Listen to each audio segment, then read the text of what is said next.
سلام بچه ها، من هما هستم. خیلی خوشحالم که دارم باهاتون بازی میکنم. اولین باره که این فضا رو دارم تجربه میکنم. امیدوارم که بازی خوبی داشته باشیم.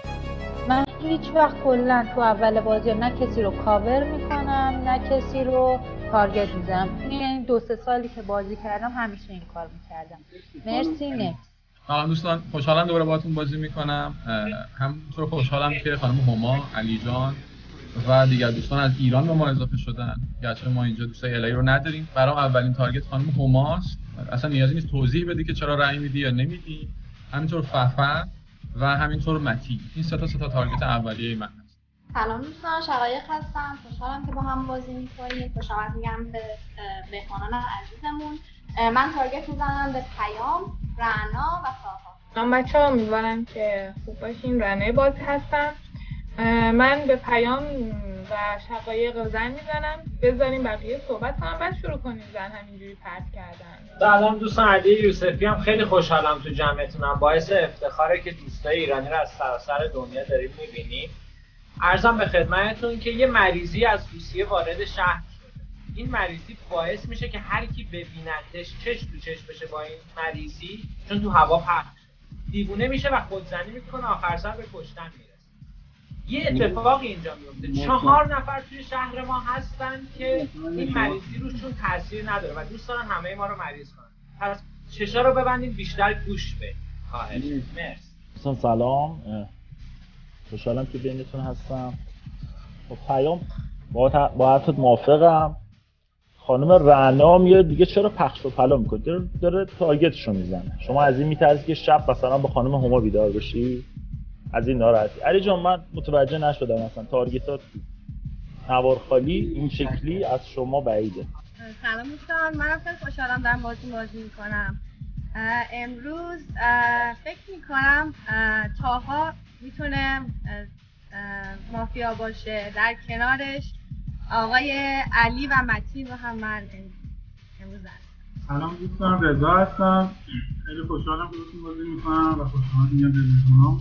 تارگت اولم هما خانومه، نه به خاطر اینکه تارگت نزدی، به خاطر اینکه نقش گرفتی رفتی اصلا دیگه با این نستدی ریاکشن بقیه رو نگاه کنی. و تارگت بعدیم هم رعنا خانومه که بلند میشه که چرا تارگت‌ها رو پخش می‌کنه، بعد خودت تارگت می‌زنی. دیروز اول تارگت نزد بچه‌ها. سلام بچه‌ها، من به تاها مشکوکم و یه خودم به خانم رعنا. آقای مجید کرشانی چیزی که از علی یوسفی بعید نیست همین بازیه، چون ما هر چی از علی یوسفی دیدیم همین دیدیم.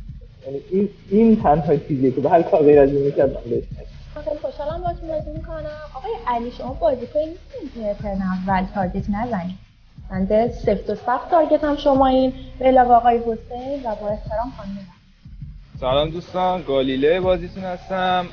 بنده به رسم مهمان نوازی یه تارگت به هما خانم میزنم. آقا شایانم من خوابشو دیدم که شب اول مافیا شب اولم منو شات میکنه. فردا دیدید آقا من نبودم، شایان رو تکرای بدید بیرون. فعلا این 2 تارگت. آقای مجید کرجم یه تارگت بعدی، 3 تارگت از بنده داشته. سلام برای دوستان، صحبت دیاور هستم. در راستای صحبت و داستانی که آقای علی یوسفی گفتن، بنده عینک میزنم که هیچ برخوردی با اون مریضیه که پیشم اومده نداشته باشم. و در کنار اینم این صحبتی که خانم آیلار کردن که آقای یوسفی چرا تارگت نداره، تارگت بک. برای من آقای علی یوسفی که شهرمند شامش مافیا است. خانم رعنا هم ترسید از تارگت. سلام دوستان، خوشحالم که دارم باهاتون بازی میکنم. من آقای علی یه چیزی برگشتن گفتن که یه ویروسی پخش شده، این ویروس رو یکی پخش میکنه تو بازی.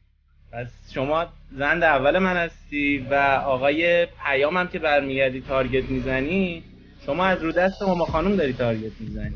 درود بی‌کرانه. تارگت های بنده خانم رعنا هست، باز الکی کاور انگار اومدی کردی، و آقای رضایی که حرف رعنا خانم گوش نمیدی. رعنا خانم به کسایی که در واقع گفته بود تارگت الکی نزنید تارگت زد، تارگت دیگه ای نزد. آقا رضا، رعنا خانم، آقا طاها که سردسته مافیا گالیله اسمش شده تو این بازی، نمیدونیم چرا. متین پیام نفر دوم بود از دست همایی که تارگت نزده تارگت زده، بعدم شما نقشتو گرفتی اصلا به فکر فرو رفتی. خب متین فلم بعد یا رو به خودت میگیری اصلا قضیه رو. علی یه داستانی تعریف کرد، من عینک میزنم فلان.